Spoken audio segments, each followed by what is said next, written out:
Cet aéroport était initialement un terrain de course qu'on appelait le terrain du Bois-Tomelin et son acquisition par la ville de Dinard s'est faite au début des années 1900 puisque l'inauguration du terrain d'aviation a eu lieu le 28 août 1909. Et ça va être le début d'une grande aventure qui va voir ce terrain se développer jusqu'en 1938, où Guy Lachambre, qui était maire de Saint-Servant et également ministre de l'Air à cette époque, va en faire un premier aéroport.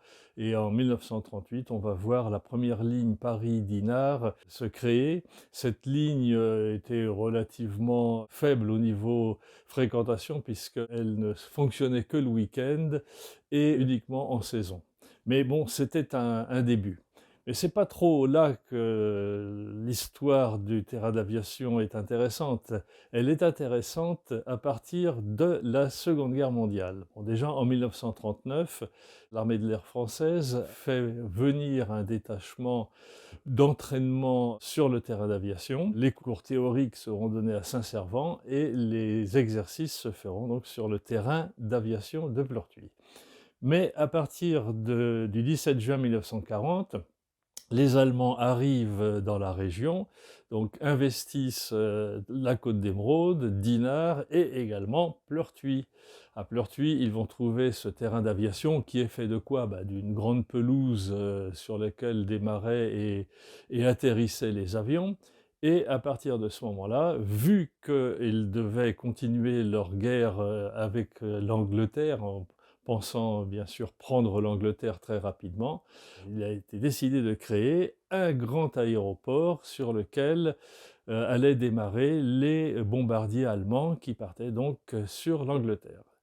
Eh bien, c'est cette histoire qui va être développée qui est très intéressante parce qu'on s'aperçoit que l'aéroport moderne que nous connaissons aujourd'hui a été de toutes pièces créé par les Allemands.